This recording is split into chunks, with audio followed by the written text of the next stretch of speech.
Busco mucho los y las diseñadoras hispanohablantes en la diáspora porque me identifico con ellas, porque es parte de traer y devolver a los países de origen un poco del saber que se diaspora. Muchos de nosotros nos fuimos a estudiar o salimos de nuestros países por amor o somos inmigrantes económicos, o quizás es una mezcla de todo eso. A veces pregunto, a veces no, ¿por qué inmigraron los y las que entrevisto? El diseñador de hoy es uno de este grupo. Luis García es un diseñador e investigador ecuatoriano viviendo en Estados Unidos.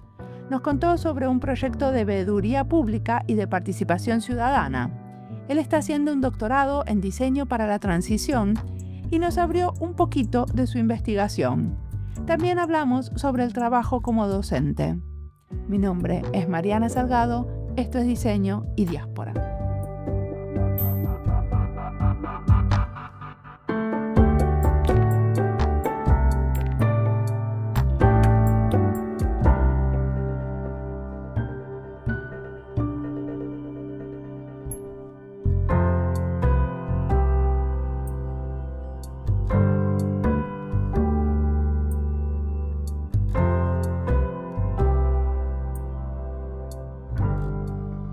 Bueno, Luis García, diseñador ecuatoriano, nací en Cuenca, la tercera ciudad más grande del país. Linda ciudad, siempre digo que es la ciudad más bonita del país. Ay, nunca fui. Pero sí, ahorita estoy a punto de empezar esperemos, mi último año del doctorado en diseño para transiciones en la Carnegie Mellon University.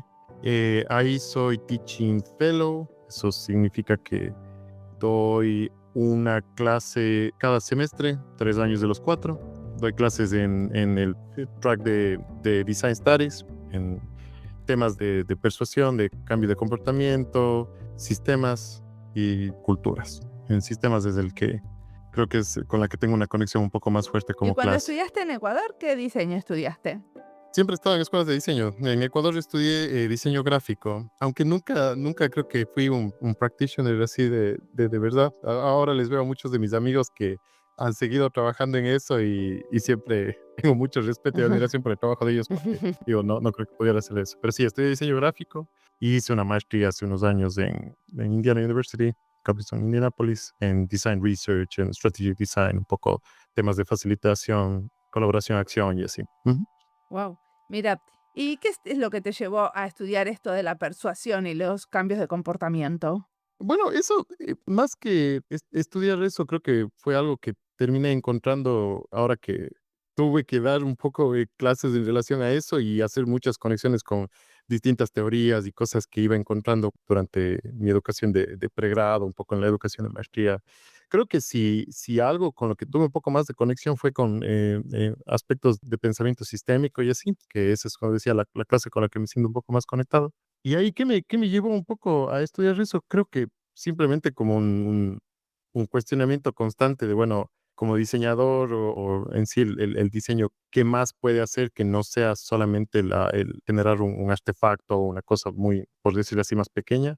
Sino a mí me interesaba mucho desde temprano el cómo eso que hacemos tiene una serie de implicaciones más grandes. Entonces, tengo como un recuerdo de cuando estaba en el pregrado de que me hacía un poco de ruido el cómo pensábamos en publicidad, por ejemplo, que se imprimía un montón de cosas y que hacías estos flyers y estos pósters y lo que sea, y como que no sentía que me cuadraba mucho eso de, bueno, ¿y qué pasa después cuando ese flyer se bota o cómo se produce esto y a quién le llega y cómo si cambia comportamiento o no cambia comportamiento, cómo si tiene impacto o no tiene impacto. Entonces, un poco como siento que desde temprano me sentía un poco más cómodo con la complejidad y eso fue lo que me llevó a buscar un poco más de respuestas en esto de design research o strategic design y después más allá cuando ya entré al programa en diseño para transiciones y que siempre como me había generado mucha curiosidad de, bueno, eso suena interesante y parece que están ahí hablando de diseño de una forma un poco más loca. Y no sé, como que llegué un poco de suerte, un poco de esfuerzo, creo, a poder explorar más de cerca todos esos temas. Perfecto, vamos a un caso, ¿no? Uno de los casos que trabajaste fue en movilidad, ¿no? Con un proyecto sobre bicicletas para la ciudad de Cuenca. ¿Querés contarnos? Sí, ese es un proyecto de hace ya algunos años, pero siempre me parece interesante hablar de ese porque creo que le pegan muchas de las cosas que comentaba antes. Ese fue un proyecto que trabajé con varios amigos, sí, en la ciudad de Cuenca. Era un sistema de bicicleta pública que recién se implementaba en la ciudad. Eso, creo que este proyecto era en el 2019. En ese momento, el Consejo de Participación Ciudadana y Control Social tenía esta figura de las veedurías públicas, que básicamente era grupos de ciudadanos un poco se juntan a pensar, a entender, bueno, distintas cosas que están haciendo a nivel público, y un poco a generar recomendaciones o a tratar de, en muchos casos, de encontrar, no sé, fallas, temas de corrupción, cosas así. En nuestro caso, fue un grupo de arquitectos, abogados, estaba yo ahí, el diseñador que siempre estoy en donde no se supone que debo Pero estar. esto eran como un grupo de expertos que asesoraban a la ciudad. Bueno, éramos todos expertos, sí, en el sentido de que éramos expertos en las disciplinas de las que veníamos, pero no es que no estábamos contratados por la ciudad Ah, okey. específicamente para hacer esto, sino era como de buena voluntad, digámosle así. Y nada, pues nos juntamos a entender, bueno, cómo el sistema se había implementado, qué cosas se hicieron bien, qué cosas tal vez tenían una oportunidad de mejora. Y fue un proceso de colaboración en personas de varias disciplinas para proponer cambios y recomendaciones para que el sistema mejore. Y fue interesante porque ahí como que pude aplicar un poco algunas de las cosas que en ese momento sabía que si voy así hacia 2019 creo que había un montón de cosas que no sabía porque aún no había ni empezado mi maestría, pero era una suerte como de un espacio de experimentación en donde teníamos un poco de apertura para entender cómo algo que está afectando la vida de las personas en los espacios públicos puede ser mejorado y cómo el conocimiento de distintas disciplinas cuando se junta puede generar algo interesante y puede generar algo que en verdad le sirve a los tomadores de decisiones para cambiar cosas que mejoren el sistema. Pero decime, ¿esto es algo como fue una iniciativa de la ciudad de armar estos grupos de trabajo para pedir una consulta a la ciudadanía? No, esto era parte, como decía antes, era parte de esta institución pública, el Consejo de Participación Ciudadana y Control Social, que tenía esta figura en la que tú podías generar una veeduría pública, que la veeduría pública lo que hace es esto, o sea, un grupo de personas que se juntan para un poco identificar fallas en cuestiones que se implementaban a nivel público o en revelar, yo que sé, casos de corrupción o casos de ¿Pero cuestiones. ellos facilitaban y coordinaban y moderaban esto o fueron ustedes? Ujú, Porque a mí me pareció súper interesante que vos ahí usaste como muchas herramientas del diseño sistémico, del diseño, ¿no? ujú. Porque yo vi los mapas de viajeros, o sea, vi todas esas herramientas Ah, que se sí, usan sí, para diseñar servicios, como es el servicio de claro, bicicletas de la ciudad. claro, claro. Sí, sí, sí. Bueno, no, todo lo hicimos nosotros. No es que la institución, o sea, la institución, claro que daba un poco de apoyo y un poco de coordinación, pero no, esto era el grupo de personas que tuvieron un interés en apostar a la ciudad, básicamente. Sí, esto era un trabajo, bueno, liderado específicamente por una persona, Liz Molina, y claro, ella un poco juntó a un grupo de personas que podían ayudar con esto. Y sí, nosotros armamos el proceso, le sacamos adelante, hicimos las cosas, tal vez habremos cometido algunos errores y eso, pero creo que eh, sí, es un ejemplo interesante de cuando en algunos de estos, si piensas cuando ciudades o países tienen estos espacios que te permiten hacer este tipo de procesos con el apoyo de las instituciones públicas, así no necesariamente se involucren tanto en cómo lo haces, sí puede generar una oportunidad interesante para que se mejore los servicios que se dan a la ciudadanía. Sí, Como que de eso alguna tiene sentido. manera, a partir Ujú, de este activismo ciudadano, vos pudiste experimentar con nuevas herramientas y a la vez, ajá. ¿no? Meterte en un tema completamente nuevo como era diseñar para el sector público en ese Sí, momento. sí, sí, totalmente. O sea, creo que sobre todo en ese año era interesante porque, como decía, creo que había muchas cosas que aún estaba aprendiendo y muchas que quería entender, pero el tener ese espacio para experimentar me pareció muy interesante, muy importante y que creo que debería seguir existiendo espacios de este tipo. Y también creo que me permitió mucho entender cómo trabajar de una manera un poco más transdisciplinaria, o sea, en Sí. donde estás con personas de muchas disciplinas, cada una trayendo su experticia y tratando de apostar en algo que contribuya a un todo más grande. Y también en donde involucras a los ciudadanos, porque en ese proceso, por ejemplo, hicimos un par de cosas que intentaban traer las perspectivas de las personas para respaldar lo que decíamos o lo que no decíamos, ¿no? Entonces, esa fue una primera introducción a un trabajo que disfruté bastante y que espero poder seguir haciéndolo en el futuro, cosas similares como esas. Ujú. Vos hablás en relación a ese proyecto sobre el quinto poder de los ciudadanos. Claro, este quinto poder de los ciudadanos es el cómo le enmarcaba el Consejo de Participación Ciudadana que te comentaba, sí. Entonces, ahí ese poder era algo que es un algo voluntario que las personas pueden ejercer para mejorar Los proyectos de vida servicios, pública y sí. así. Ujú, Decime una ujú. cosa, ¿y ahora qué estás investigando? Porque estás terminando tu doctorado o cerca de terminar tu Sí, doctorado. Dios mediante. Sí. ¿Cuáles son tus preguntas de investigación? ¿Qué estás investigando? Sí, a ver, sí, yo,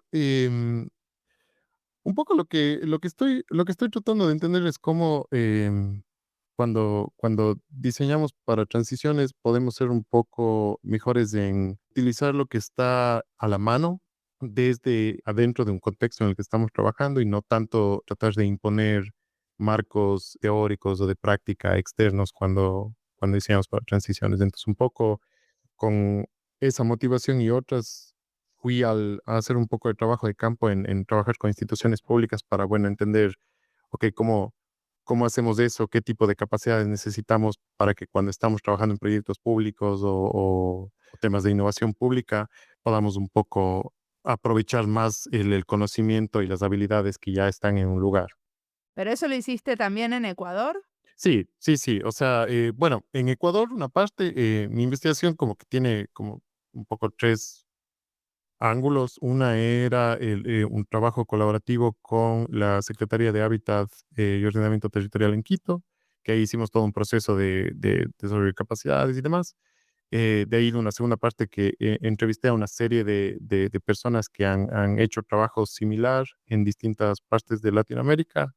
Y la otra es una cosa ahí un poco medio experimental que estoy tratando de ver cómo le doy una vuelta interesante, que es un tema un poco más etnográfico, en donde trato de pensar un poco en cómo, como diseñador, yo también he estado en transición y mi práctica y mis preguntas han ido evolucionando y he ido encontrando como que momentos en donde puedo entender un poco mejor cuál es mi rol, confrontar mi experticia, entender mi posicionalidad un poco mejor, que es una de las cosas que trato de decir en la disertación, de que cuando trabajamos en transiciones debemos prestar más atención hacia la posicionalidad y a nuestra relación que tenemos con el trabajo, de donde venimos y así, más allá de solo de una página de posicionalidad en un paper, por ejemplo. Concretamente, ¿qué hiciste? ¿Fuiste a trabajar Ujú. con qué organismo en Ecuador?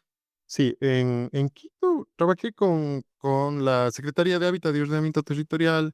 Es un grupo dentro de la Municipalidad en Quito que se encarga de una serie de cosas, regulamiento generan ordenanzas desde ordenanzas para construcción hasta, últimamente han estado trabajando bastante con cómo traer a los ciudadanos más dentro de los procesos que ellos llevan a cabo. Ellos tenían un interés en aprender más sobre cómo herramientas o procesos de diseño les pueden ayudar en su trabajo el día a día, y un poco también les dio mucha curiosidad el tema de diseño para transiciones. O sea, que vos fuiste como investigador y un poco como a dar capacitación interna adentro del sector público. Claro, sí, exacto. Era un poco, yo fui en un inicio un poco con Ujú.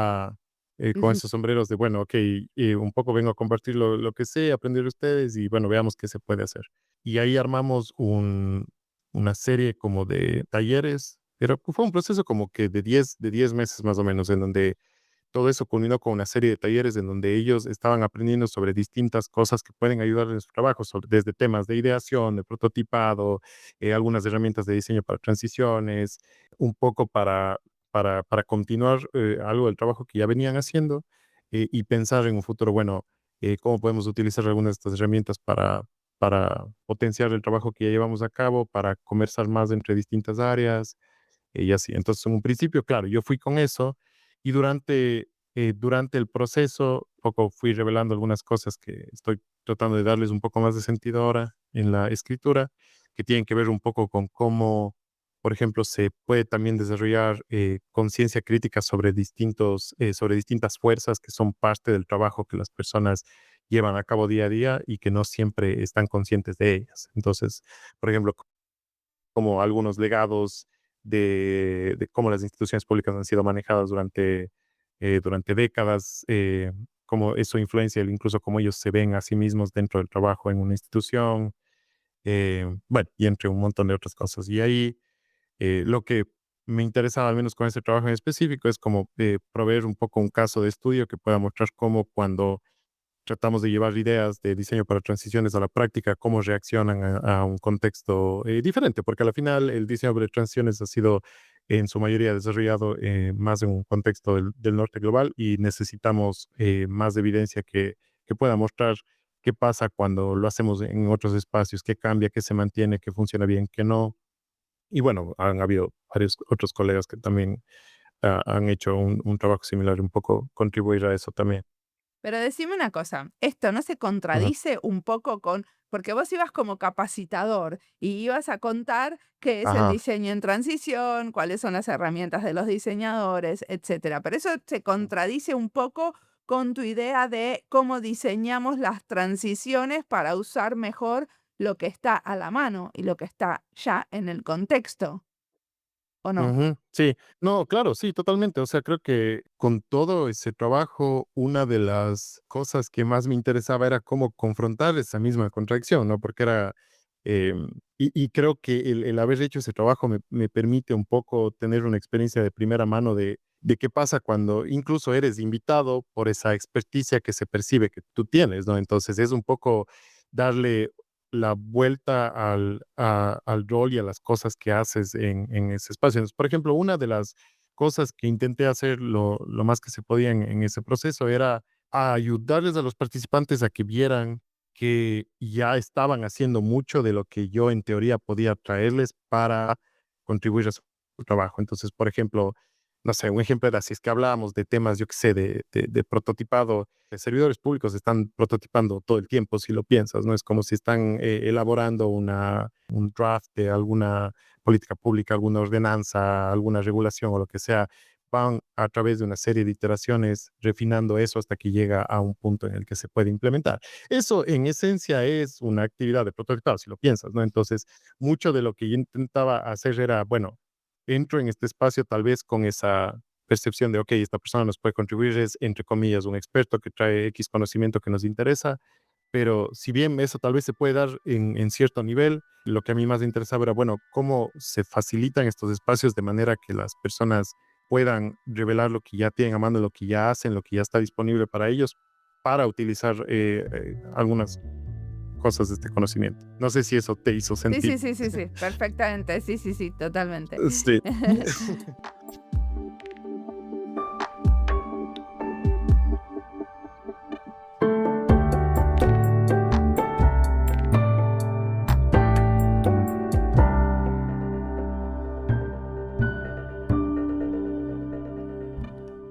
Esta entrevista es parte de las listas Democracia y Diseño, Investigación en Diseño, Ecuador y Diseño, Estados Unidos y Diseño, Diseño en Transición, Espacios Habitables y Educación en Diseño. Las listas las encuentran en nuestra página web, en la sección de recomendados y en Spotify. Si estás buscando algo y no lo encontrás, siempre te puedes comunicar conmigo.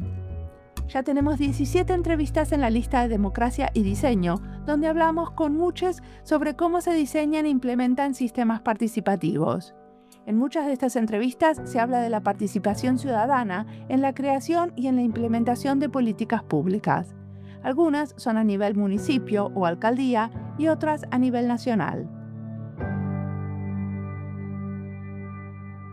En un momento de la entrevista, Luis nombra a Diana Pamela Villa. Si quieren escuchar sobre su trabajo, pueden ir al episodio 39. En ese episodio, ella nos cuenta sobre su trabajo de doctorado. Lo grabamos ya hace varios años, ya casi 6, y en ese entonces trabajaba en la investigación en diseño de políticas públicas. Ahora, sigamos escuchando a Luis, que tiene muchísimo más para contarnos.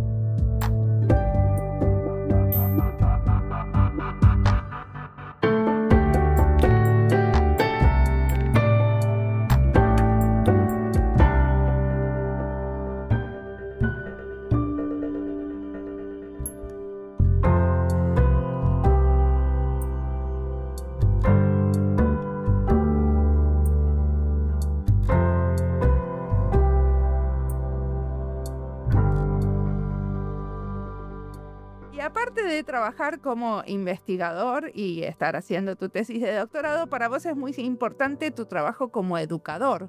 Y tuviste también alguna incidencia en las clases, ¿cierto? ¿Me querés contar qué es lo que estuviste haciendo como educador últimamente? Sí, a ver, chévere, sí. Qué chévere que digas como educador, no. No, No sé cómo decirte, eh, profesor, pero no me sí, importa el no, es que título. educador es chévere. O sea, creo que educador es interesante. Ah, hago bastante en relación a eso, que es algo que últimamente estoy tratando de sentirme un poco más cómodo diciéndolo. Como te decía al principio, parte de mi doctorado es que yo tengo este Teaching Fellowship en donde doy clases en esto de Design Studies, particularmente con esta clase de sistemas que la he disfrutado bastante, en donde se les introduce a los estudiantes a algunos conceptos básicos, introductorios de pensamiento sistémico y cómo eso se conecta a su práctica de diseño. Es parte de un currículum más grande que está en la Carnegie Mellon, que es bastante interesante, que tiene varios temas ahí como te decía, de persuasión, de sistemas, de culturas, de lugares y así.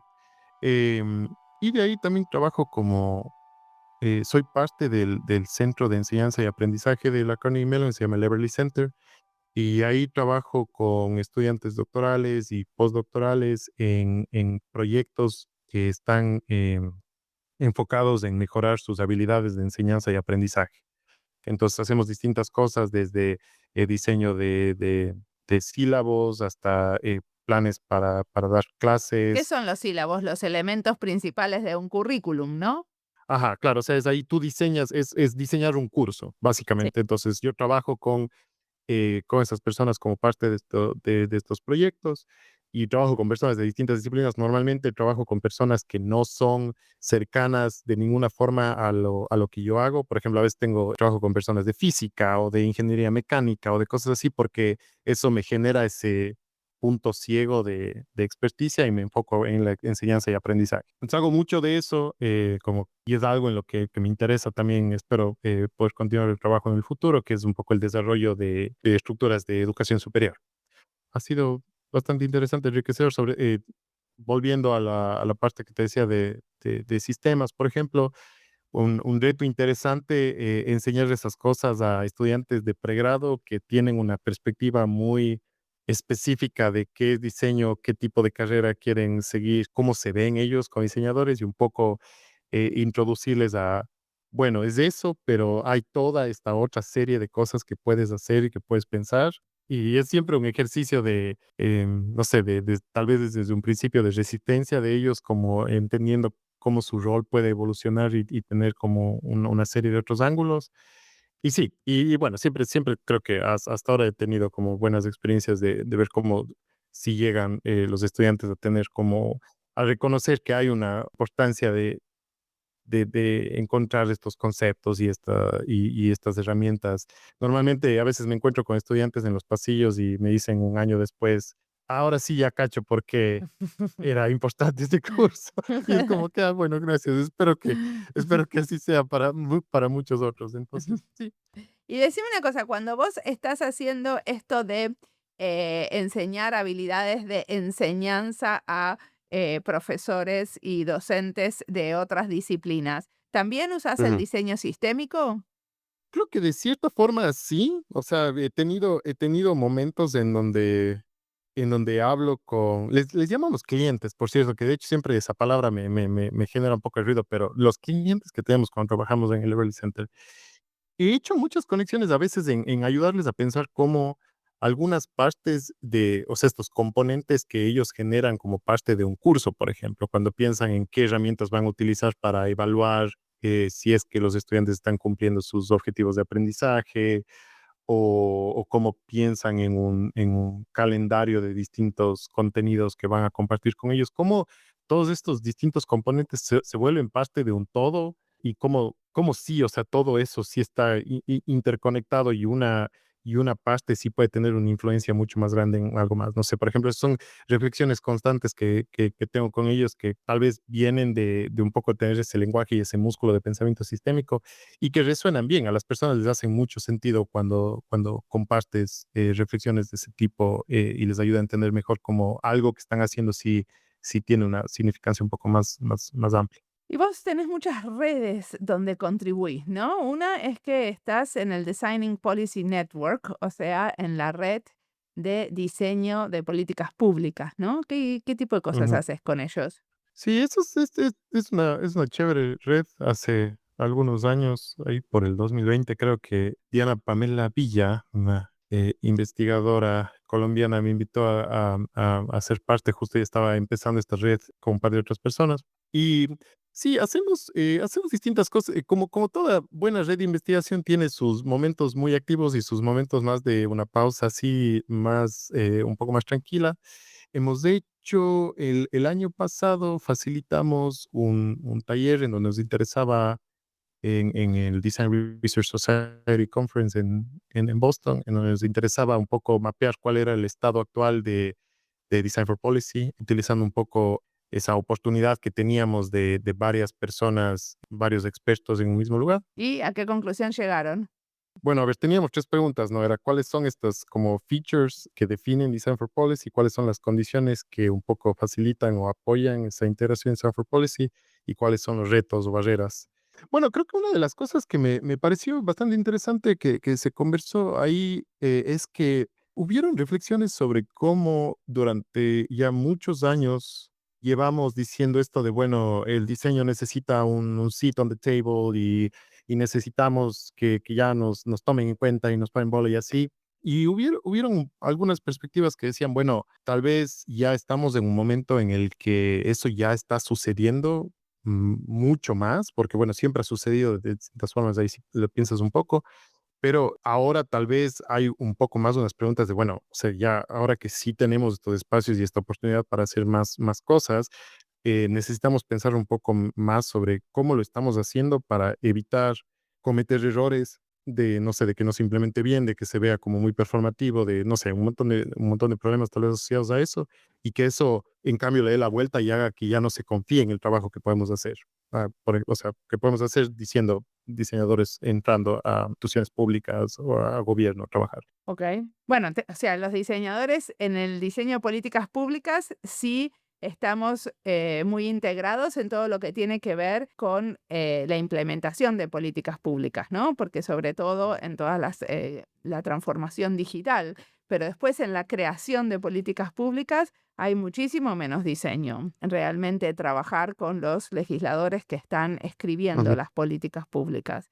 Y ahí Claro. todavía no tenemos una silla en la mesa, como decís vos. Sí, y también creo que es algo interesante pensar bueno, cuáles también son nuestras limitaciones, que eso es algo que es importante también conversarlo, ¿no? Es como en dónde sí deberíamos estar y en dónde tal vez no, porque hay momentos en donde nuestra experticia no está necesariamente Sí, ligada a algunos procesos de implementación. O sea, que, sí. que deberíamos estar mejor articulados y que deberíamos sí poder colaborar mejor, por supuesto.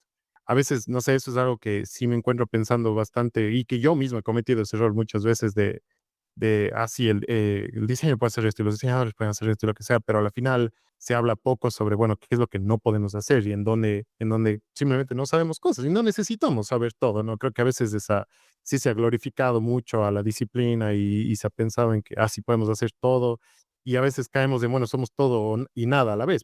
Y por ejemplo, eso he visto en otros espacios en los que participo, en donde se piensa, por ejemplo, en, ok, bueno, ¿cómo se va a desarrollar un currículum de diseño en el futuro y cuál es la siguiente frontera de educación en diseño? Y algo que sí me he encontrado pensando bastante es, necesitamos tener claro qué nos hace ser lo que somos qué habilidades son importantes mantenerlas a la vez que pensamos en esto más grande que el discurso ha traído en los últimos años. Y hay que ser muy cuidadosos con eso, porque si no, vas a formar a personas que salen a la práctica y que tal vez no están del todo preparadas para demostrar qué traen ellos, que le da valor a una organización, a una compañía, a una institución pública. No sé si me explico. O sea, Sí, ahí, sí, ahí sí. hay una tensión interesante. Ujú. Decime una cosa, ¿qué nos recomendás leer, escuchar, mirar que haya sido inspirador para vos? Oye, estoy leyéndote este libro que le tengo aquí, justo al lado mío. No lo he terminado de leer, así Bueno, que me vas a no me tener que decir preguntes. el título porque la gente que nos escucha no puede No, pues mirar por tu supuesto, librito. no sé, estaba a punto de decirte el nombre. Este es un libro que se llama Sustainability and Privilege, Sostenibilidad y Privilegio, que es de Gabriel Arboleda. Creo que es un investigador colombiano, pero es una crítica a la práctica del diseño social.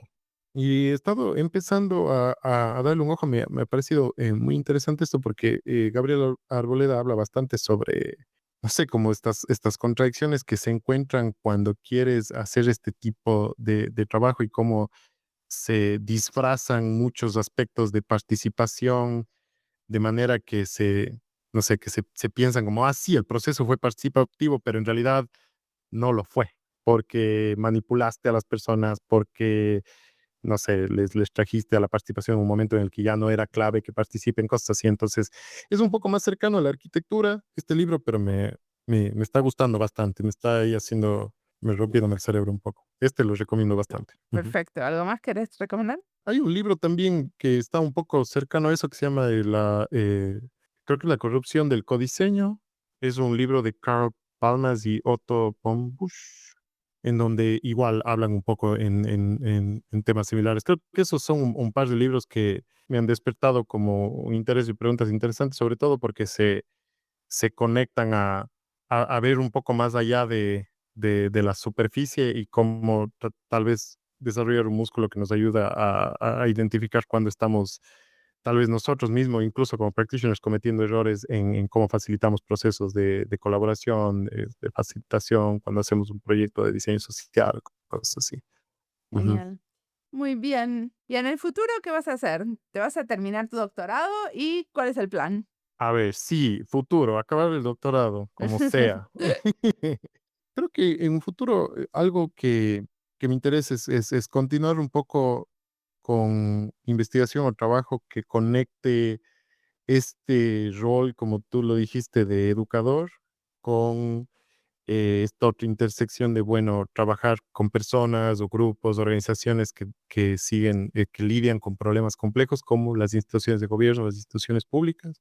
Un poco encontrar ahí sinergias de cómo contribuir a ese trabajo. También me gustaría mucho vincularme más hacia la práctica. Creo que en el tiempo que he estado en el doctorado es algo que a veces sí extraño mucho, el poder estar más ahí en campo. Es algo que disfruté mucho cuando estuve trabajando con la organización en Quito. Y sí, pues a ver qué trae el futuro. A veces hay como muchas cosas que uno no controla, así que vamos a ver a dónde voy. Muy bien, ¿tenés ganas de volver a Ecuador? Sí, me gustaría mantener una conexión con Ecuador. Yo creo que algo que siempre me da un poco de chuchaqui, le decimos que es en Ecuador, que es como resaca, es el no poder estar más vinculado y hacer más cosas con el lugar de donde vengo. Ok. Esa es tal vez para otro podcast entero, pero sí, encontrar puentes y colaboraciones con eso creo que sería algo que me interesaría mucho hacerlo más una vez que termine este capítulo de mi vida. Buenísimo. Muchísimas gracias, Luis, por la entrevista. Ay, gracias a ti, espero que haya tenido sentido.